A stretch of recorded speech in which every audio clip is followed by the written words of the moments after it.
High command ನಿಂದ ಸಂಪುಟ ಪುನರಾರಚನೆ ಸುಳಿವು ಸಿಕ್ಕಿದ್ದು ಸಚಿವ ಸ್ಥಾನಕ್ಕಾಗಿ ಲಾಭಿ ಈಗ ಆರಂಭವಾಗಿದೆ.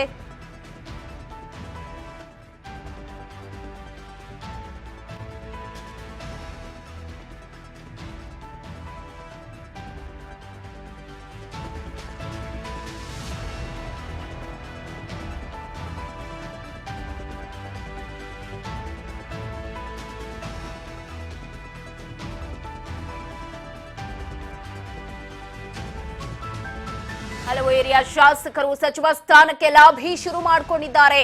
ಯಾವಾಗ ಸ್ಥಾನ ಖಾಲಿ ಆಗುತ್ತೋ ಅಂತ ವೇಟ್ ಮಾಡ್ತಾ ಇದ್ದಂತಹ ಆಕಾಂಕ್ಷಿಗಳೀಗ ಟವೆಲ್ಲು ಕರ್ಚಿಫು ಹಾಕೋದಕ್ಕೆ ಮುಂದಾಗ್ತಾ ಇದ್ದಾರೆ. ಸ್ಥಾನ ಭದ್ರಪಡಿಸಿಕೊಳ್ಳೋದಿಕ್ಕೆ ಹಲವು ಏರಿಯಾ ಶಾಸಕರಿಂದ ಸಚಿವ ಸ್ಥಾನಕ್ಕಾಗಿ ನಡೀತಾ ಇದೆ ಭಾರೀ ಲಾಬಿ. ಹೈಕಮಾಂಡ್ ನಿಂದ ಸಂಪುಟ ಪುನರಚನೆಗೆ ಯಾವಾಗ ಗ್ರೀನ್ ಸಿಗ್ನಲ್ ಸಿಕ್ತೋ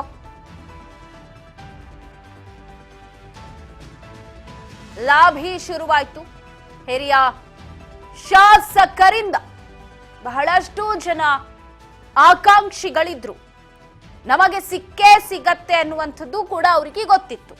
ಬಟ್ ಕೈ ತಪ್ಪಿತ್ತು ಕೊನೆ ಕ್ಷಣದಲ್ಲಿ. ಇಲ್ಲಿ ಸಿದ್ದರಾಮಯ್ಯನವರು ಡಿಸಿಎಂ ಬಣ ಅಂತ ಹೇಳಿ, ಅಲ್ಲೆಲ್ಲೋ ಎಐಸಿಸಿ ನಾಯಕರ ಬಣ ಅಂತ ಹೇಳಿ, ಒಂದು ಹೈಕಮಾಂಡ್ ಬಣ, ಡಿಸಿಎಂ ಬಣ, ಸಿಎಂ ಬಣ, ಹಿಂಗಾಗಿ ಒಂದಷ್ಟು ಜನರಿಗೆ ಕೈ ತಪ್ಪಿತ್ತು. ಈಗ ಅವರೆಲ್ಲರೂ ಮತ್ಲಾಭಿ ಶುರು ಮಾಡಿದ್ದಾರೆ. ನಾನು ಸಚಿವ ಸ್ಥಾನದ ಆಕಾಂಕ್ಷಿ, ನನಗೂ ಕೂಡ ಸಚಿವ ಸ್ಥಾನ ಬೇಕೇ ಬೇಕು, ಸಚಿವ ಸ್ಥಾನ ಕೇಳೋದ್ರಲ್ಲಿ ಏನೂ ತಪ್ಪಿಲ್ಲ, ನಾವು ಆಕಾಂಕ್ಷಿ ಅಂದಾಗ ಕೇಳೋದ್ರಲ್ಲಿ ಏನ್ ತಪ್ಪು ಅಂತ ಹೇಳಿ ಪಟನ್ ಶೆಟ್ಟಿ ಹೇಳಿಕೆ ಕೊಟ್ಟಿದ್ದಾರೆ. ಅಶೋಕ್ ಪಟನ್ ಶೆಟ್ಟಿ, ರಾಮದುರ್ಗ ಶಾಸಕರು ಹೇಳಿಕೆ ಕೊಟ್ಟಿರೋದು, ನಾನು ಕೂಡ ಸಚಿವ ಸ್ಥಾನದ ಆಕಾಂಕ್ಷಿ. ಹೌದು, ಎಲ್ರಿಗೂ ಅಧಿಕಾರದ ಆಸೆ ಖಂಡಿತ ಇರುತ್ತೆ. ಸಿಎಂ ಅಂತೂ ಆಗಾಗಲ್ಲ, ಸಚಿವನಾದ್ರೂ ಆಗೋಣ ಅನ್ನುವಂಥ ಆಸೆ ಖಂಡಿತವಾಗಿರುತ್ತೆ. ಸೊ ಹಾಗಾಗಿ ಈಗೇನು ಒಂದು 11 ಜನರ ಲಿಸ್ಟ್ ಮಾಡಿದ್ದಾರೆ, ಶಾರ್ಟ್ ಲಿಸ್ಟ್ ಅಂತ. ಅದರಲ್ಲಿ ಅವರನ್ನ ತೆಗೆಯೋದಾದ್ರೆ ನಮ್ಮನ್ನು ಆಡ್ ಮಾಡ್ಕೊಳ್ಳಿ, ನಾನು ಕೂಡ ಸಚಿವ ಸ್ಥಾನದ ಆಕಾಂಕ್ಷಿ ಇದ್ದೀನಿ, ಸೊ ನನಗೂ ಕೂಡ ಒಂದು ಸ್ಥಾನ ಕೊಟ್ರೆ ನಾನು ಅದನ್ನ ನಿಭಾಯಿಸ್ಕೊಂಡು ಹೋಗ್ತೀನಿ ಅಂತ ಹೇಳಿ ಅಶೋಕ್ ಪಟ್ಟಣ ಶೆಟ್ಟಿ ಹೇಳಿಕೆಯನ್ನ ಕೊಟ್ಟಿದ್ದಾರೆ. ಏನ್ ಹೇಳಿದ್ರು ಕೇಳೋಣ. ಬೆಳಗಾವಿ ಜಿಲ್ಲೆಯಲ್ಲಿ ಅತಿ ಹಿರಿಯ ಶಾಸಕರು ತಾವು. ಬೆಳಗಾವಿ ಜಿಲ್ಲೆಯಲ್ಲ, ರಾಜ್ಯದಾಗೆ ನಾನು ಒಬ್ಬ ಸೀನಿಯರ್ ಕಂಟೆಂಡರ್ ಇದ್ದೇನೆ. ಸಚಿವ ಸ್ಥಾನ ಯಾವಾಗೂ ಸಿಗ್ಬೇಕಾಗಿತ್ತು ಅನ್ನೋದೊಂದು ಇದು. ಮತ್ತೆ ನಿಮ್ಮ ಅಭಿಮಾನಿಗಳಲ್ಲಿ, ನಿಮ್ ಕ್ಷೇತ್ರ ಜನರು ಬಹಳ ನಿರೀಕ್ಷೆ ಇಟ್ಕೊಂಡಿದ್ದಾರೆ.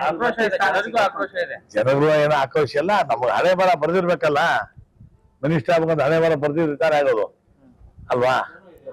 ಸಿದ್ದರಾಮಯ್ಯ ಸರ್ಕಾರದಲ್ಲಿ ಏನಾದ್ರು ಹಣೆ ಬರ ಚೇಂಜ್ ಆಗ್ಬೋದು ಇಲ್ಲ. ಅದಕ್ಕೆ ಈಗ ಆಗ್ಲೇ ನಾನು ಕ್ಯಾಬಿನೆಟ್ ರ್ಯಾಂಕ್ ನೇ ಇದೆ. ಗವರ್ಮೆಂಟ್ ಚೀಫ್ ವಿಪ್ ಅಂದ್ರೆ ನಾನು ಕ್ಯಾಬಿನೆಟ್ ರ್ಯಾಂಕ್ ಕೊಡಿ. ಎಲ್ಲಾ ಸೌಲಭ್ಯಗಳು ಮಿನಿಸ್ಟರ್ ಏನಿದೆ ಎಲ್ಲ ಸೌಲಭ್ಯಗಳು ಇದೆ. ಮಿನಿಸ್ಟರ್ ಅನ್ನೋದು ಒಂದಿಲ್ಲ ಅಷ್ಟೇ. ಪಕ್ಷದ ನಿಷ್ಠ 100% ಪಕ್ಷದ ನಿಷ್ಠಾವಂತ. ಎಲ್ಲಾ ಮಂತ್ರಿಗಳಿಗಿಂತ ನಾನು ಸೀನಿಯರ್ ಇದ್ದೀನಿ, ನಾನು ಒಬ್ಬ ಆಕಾಂಕ್ಷಿ ಇದ್ದೀನಿ. ಇವತ್ತು ಹೈಕಮಾಂಡ್ ಅಲ್ಲಿ ತಗೋಬೇಕು. ಬೆಳಗಾವಿ ಜಿಲ್ಲೆಯಲ್ಲಿ ಮತ್ತಷ್ಟು ಅಪ್ಡೇಟ್ಸ್ ಅನ್ನ ಕೊಡ್ತಾರೆ ಪ್ರತಿನಿಧಿ ವಿಜಯ್ ಫೋನ್ ಸಂಪರ್ಕದಲ್ಲಿದ್ದಾರೆ. ವಿಜಯ್, ಈಗಾಗಲೇ ಸಚಿವ ಸ್ಥಾನಕ್ಕಾಗಿ ಸಾಕಷ್ಟು ನಾಯಕರು ಲಾಭಿಯನ್ನು ಶುರು ಮಾಡ್ಕೊಂಡಿದ್ದಾರೆ. ಯಾವಾಗ ಸಚಿವ ಸ್ಥಾನದ ಪುನರಚನೆ ಆಗಬೇಕು ಅನ್ನುವಂಥ ಗ್ರೀನ್ ಸಿಗ್ನಲ್ ಸಿಕ್ತು ಹೈಕಮಾಂಡ್ ನಿಂದಾಗ, ಅದರಲ್ಲಿ ಪಟನ್ ಶೆಟ್ಟಿ ಕೂಡ ಒಬ್ರು, ಏನ್ ಹೇಳಿದ್ರು ಅಂತ? ಹೌದು ಪವಿತ್ರ, ಈಗೇನು ಸಂಪುಟ ಪುನರಚನೆ ಕಾರ್ಯ ಪ್ರಾರಂಭವಾಗಿದೆ. ಹೈಕಮಾಂಡ್ ನಿಂದ ಅಸ್ತು ಏನು ಸಿಕ್ಕಿದೆ. ಹೀಗಾಗಿ ರಾಮದುರ್ಗ ವಿಧಾನಸಭಾ ಕ್ಷೇತ್ರದ ಶಾಸಕ ಅಶೋಕ್ ಪಟ್ಟಣ್ ಕೂಡ ತಾವು ಏನು ಕಮ್ಮಿ ಇಲ್ಲ, ನಾನು ಸಚಿವ ಸ್ಥಾನದ ಆಕಾಂಕ್ಷಿ ಅಂತ ಹೇಳ್ತಾ ಇದ್ದಾರೆ. ರಾಮದುರ್ಗ ಅಶೋಕ್ ಪಟ್ಟಣ್ ಅವರು ರಾಮದುರ್ಗ ವಿಧಾನಸಭಾ ಕ್ಷೇತ್ರಕ್ಕೆ 3 ಬಾರಿ ಶಾಸಕರಾಗಿ ಆಯ್ಕೆಯಾಗಿದ್ದು ನನ್ನ ಅರ್ಹತೆ ಅಂತ ಹೇಳ್ತಾ ಇದ್ದಾರೆ. ಅದರ ಜೊತೆಗೆ 2 ಬಾರಿ ಸರ್ಕಾರದ ಮುಖ್ಯ ಸಚೇತಕರಾಗಿ ಕೆಲಸವನ್ನ ನಿರ್ವಹಿಸಿದ್ದಾರೆ, ಅದು ಕೂಡ ನನ್ನ ಅರ್ಹತೆ ಅಂತ ಹೇಳ್ತಾ ಇದ್ದಾರೆ. ಆಮೇಲೆ ಬೆಳಗಾವಿ ಜಿಲ್ಲೆ ರಾಜಕಾರಣ ನೋಡೋದಾದ್ರೆ ಕಾಂಗ್ರೆಸ್ ಸೀನಿಯಾರಿಟಿ ಪ್ರಕಾರ ಅಶೋಕ್ ಪಟ್ಟಣ್ ಅವರಿಗೆ ಸಚಿವ ಸ್ಥಾನ ನೀಡಬೇಕಾಗಿತ್ತು. ಆದ್ರೂ 2 ಬಾರಿ ಅವರಿಗೆ ಮುಖ್ಯ ಸಚೇತಕ ಸ್ಥಾನವನ್ನ ನೀಡಿ ಅವ್ರನ್ನ ಕೂಡಿಸಲಾಗಿತ್ತು. ಹೀಗಾಗಿ ಅಶೋಕ್ ಪಟ್ಟಣ್ ಅವರು ಈಗ ಧ್ವನಿ ಎತ್ತುವಂತ ಕಾರ್ಯವನ್ನ ಮಾಡ್ತಾ ಇದ್ದಾರೆ. ಆಮೇಲೆ ಮೊನ್ನೆ ನಡೆಯುವಂತ ಒಂದು ಮೀಟಿಂಗ್ ನಲ್ಲಿ ಸಿದ್ದರಾಮಯ್ಯನವರಿಗೆ ಅಶೋಕ್ ಪಟ್ಟಣ್ ಅವರು ಹೇಳ್ತಾರೆ, ನಾನು ನಿಮ್ಗಿಂತ ಸೀನಿಯರ್ ಇದ್ದೀನಿ ಕಾಂಗ್ರೆಸ್ ಪಕ್ಷದಲ್ಲಿ, ಹೀಗಾಗಿ ಸೀನಿಯಾರಿಟಿಯಲ್ಲಿ ನಾನು ನಿಮ್ಗಿಂತ ಸೀನಿಯರ್ ಅಂತ ಅನ್ನುವಂತ ಹಾಸ್ಯ ಚಟಾಕಿಯೊಂದಿಗೆ ಅವರು ಕಾಲೆಳೆಯುವಂತ ಪ್ರಯತ್ನವನ್ನು ಕೂಡ ಅಶೋಕ್ ಪಟ್ಟಣ್ ಅವರು ಮಾಡಿದ್ದಾರೆ. ಪವಿತ್ರ, ಥ್ಯಾಂಕ್ ಯು ವಿಜಯ್ ಮಾಹಿತಿಗಾಗಿ. ಒಟ್ಟಾರೆ ಸಚಿವ ಸ್ಥಾನಕ್ಕಾಗಿ ಲಾಭಿ ಈಗಾಗಲೇ ಆರಂಭವಾಗಿದ್ದು ಹಲವು ಹಿರಿಯ ಶಾಸಕರು ಸಚಿವ ಸ್ಥಾನಕ್ಕೆ ಲಾಭಿ ನಡೆಸ್ತಾ ಇದ್ದು ಅಲ್ಲಿ ಅಶೋಕ್ ಪಟ್ಟಣ್ ಶೆಟ್ಟಿ ಕೂಡ ಒಬ್ಬರಾಗಿದ್ದಾರೆ. ಸೊ ನಾನು ಹೌದು ಸಚಿವ ಸ್ಥಾನದ ಆಕಾಂಕ್ಷಿ, ನನಗೂ ಕೂಡ ಸ್ಥಾನ ಬೇಕು, ಸಚಿವ ಸ್ಥಾನ ಕೇಳೋದ್ರಲ್ಲಿ ಏನ್ ತಪ್ಪಿದೆ, ನನಗೆ ಸಚಿವ ಸ್ಥಾನ ಕೊಡಿ ಅನ್ನೋದ್ರಿಂದ ದೊಡ್ಡ ಅಪರಾಧ ಅಂತೂ ಏನಾಗಲ್ವಲ್ಲ.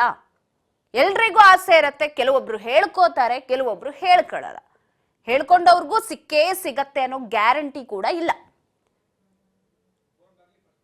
ಹಲವು ಹಿರಿಯ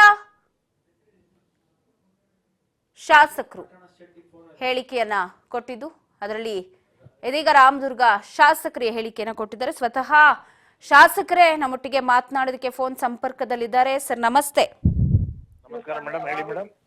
ಸರ್ ಸಚಿವ ಸ್ಥಾನ ಪುನರ್ರಚನೆ ಅಂತ ಹೇಳಿದ್ದಾರೆ. ಸೊ ಒಂದಷ್ಟು ಜನರಿಗೆ ಸಚಿವರು ಪುನರ್ರಚನೆ ಯಾರು ಹೇಳಿದ್ದಾರೆ? ಹೈಕಮಾಂಡ್ ಗ್ರೀನ್ ಸಿಗ್ನಲ್ ಕೊಟ್ಟಿದೆ ಅಂತ. ಸೊ ನೀವು ಹೇಳಿದ್ರೆ ನಾನು ಆಕಾಂಕ್ಷಿ ಇದ್ದೀನಿ ಅಂತ. ಕೊಟ್ಟಿಲ್ಲಮ್ಮ, ಯಾರು ಸುಮ್ಮನೆ ಅವೆಲ್ಲ ಸ್ಪೆಕ್ಯುಲೇಷನ್ ನ್ಯೂಸ್. ಯಾರು ಹೈಕಮಾಂಡ್ ಇನ್ನ ಕೊಟ್ಟಿಲ್ಲ, ಏನು ಕೊಟ್ಟಿಲ್ಲ. ಬಜೆಟ್ ಆಗೋರು ಯಾವ ರೀಶಫಲ್ ಇಲ್ಲ, ಏನು ಇಲ್ಲ. ಹಾ, ಇನ್ ಕೇಸ್ ಕೊಟ್ರೆ ಸಚಿವ ಸ್ಥಾನಕ್ಕೆ ಇನ್ ಕೇಸ್ ಏನಾದ್ರೂ ಗ್ರೀನ್ ಸಿಗ್ನಲ್ ಕೊಟ್ಟು ಸಚಿವ ಸ್ಥಾನ ಪುನರ್ರಚನೆ ಆಗಬೇಕು ಅಂತಂದ್ರೆ ಏನ್ ಹೇಳ್ತೀರಾ ನೀವು? ನಾವು ಪ್ರಯತ್ನ ನಡೆಸಿದೀವಲ್ಲಮ್ಮ. ನಾನು ಬಹಳ ಸೀನಿಯರ್ ಕೊಡ್ಲೇಬೇಕು ಅಂತ ಹೇಳಿದ್ದೀನಲ್ಲ. ಪುನರ್ರಚನೆ ನಮ್ಗೆ ಚಾನ್ಸ್ ಕೊಡಿ ಅಂತ ಎಲ್ಲ ಹೇಳಿದ್ದೀನಿ. ಹೈಕಮಾಂಡ್ ಹೇಳಿದ್ದೀನಿ, ಸಿಎಂ ಹೇಳಿದ್ದೀನಿ, ಎಲ್ಲ PC ಅಧ್ಯಕ್ಷರು ಹೇಳಿದ್ದೀನಿ. ಭರವಸೆ ಕೊಟ್ಟಿದ್ದಾರೆ, ಭರವಸೆ ಇದೆ, ಮಾಡ್ತಾರೆ ಅಂತ ಭರವಸೆ ಇದೆ. ಮಾಡದೇ ಇದ್ರು ನಾವು ಪಾರ್ಟಿ ನಿಷ್ಠಾವಂತ ಮೊದಲಿಂದ ನಾವೆಲ್ಲ ಒರಿಜಿನಲ್ ಕಾಂಗ್ರೆಸ್ನವರು, ಮೊದಲಿಂದ ಕಷ್ಟಪಟ್ಟು ಕಾಂಗ್ರೆಸ್ ಪಕ್ಷ ಕಟ್ಟಿದೀವಿ. ನಾವು ಪಾರ್ಟಿ ಅಂತೂ ಬಿಡಲ್ಲ, ನಾವು ಪಾರ್ಟಿ ಒಳಗೆ ಕಂಟಿನ್ಯೂ ಆಗ್ತೀವಿ, ಪ್ರಯತ್ನ ನಡೆಸ್ತಾ ಇದೀವಿ. ಖಂಡಿತ ಸರ್. ಸರ್ಕಾರ ರಚನೆ ಆದಾಗಿಂದ ಜನರಿಗೂ ತುಂಬಾ ಭರವಸೆ ಇತ್ತು, ನಾವು ಗೆಲ್ಸಿ ಅಷ್ಟು ಜನರನ್ನ ಕಳ್ಸಿದೀವಿ, ಸಚಿವ ಸ್ಥಾನ ಕೂಡ ತಗೊಂಡಿದ್ದಾರೆ ಅಂತ. ಬಟ್ ಅಭಿವೃದ್ಧಿ ಅಂತ ಬಂದಾಗ ಎಲ್ಲೋ ಪ್ರಶ್ನೆ ಆಗ್ತಿತ್ತು. ಹಾಗಾಗಿ ಬದಲಾವಣೆ ಬೇಕು ಅಂತ ಜನರು ಎಲ್ಲೋ ಒಂದ್ ಕಡೆ ಆಶಾಭಾವನೆಯಲ್ಲಿ ಇದ್ದಾರೆ. ಇದ್ರೆ ಅದೇ ನೋಡೋಣಮ್ಮ, ಹೈಕಮಾಂಡ್ ಅವರು ಇವರೆಲ್ಲ ಹೆಂಗ್ ಸ್ಪಂದನೆ ಮಾಡ್ತಾ ನೋಡ್ಬೇಕು. ಅದಕ್ಕೆಲ್ಲ ಮಾತನಾಡಿದಿರಾ ಸರ್ ಸಿಎಂ DCM ಜೊತೆಗೆ ನೀವು? ಮಾತಾಡಿದೀನಿ. ಅದೇ ರೀಶಫಲ್ ಸದ್ಯಕ್ಕಂತೂ ಇಲ್ಲ, ಬಡ್ಜೆಟ್ ಆದ್ಮೇಲೆ ನೋಡೋಣ ಅಂತಂದಿದ್ದಾರೆ. ಬಡ್ಜೆಟ್ ಎಲ್ಲ ಆದ್ಮೇಲೆ ಅದು ಮೇ ಜೂನ್ ಮೇಲೆ ಆಗ್ಬೋದು. ಆದ್ರೆ ನೀವು ಹೇಳಿದಿರಾ ಸರ್ ಸಚಿವ ಸ್ಥಾನ ಅಂದ್ರೆ ಕೇಳೋದ್ರಲ್ಲಿ ಏನ್ ತಪ್ಪಿಲ್ಲ, ಅದೇನ್ ದೊಡ್ಡ ಅಪರಾಧ ಅಲ್ಲ ಅಂತ. ಅದ್ ಖಂಡಿತ ಯಾರೋ ಕೆಲಸ ಮಾಡೋರಿಗೆ ಸ್ಥಾನ ಸಿಕ್ಕಿದ್ರೆ ನಮಗೂ ಖುಷಿ ಆಗತ್ತೆ. ಅದು ಕೇಳಿದೀನಿ, 100% ಏನೋ ನಮ್ಗೆ ಭರವಸೆ ಇದೆ, ಕೊಡ್ತಾರೆ ಅಂತ ಈ ಸರಿ. ಓಕೆ ಸರ್, ಓಕೆ, ನಮಸ್ಕಾರಮ್ಮ. Thank you sir. ಸಚಿವ ಸ್ಥಾನದ ಆಕಾಂಕ್ಷಿ ನೋಡಿ, ಅವರೇ ಮಾತನಾಡ್ತಾ ಹೇಳ್ತಾ ಇದ್ರು ಪಟ್ಟಣ ಶೆಟ್ಟಿ ಅವರು.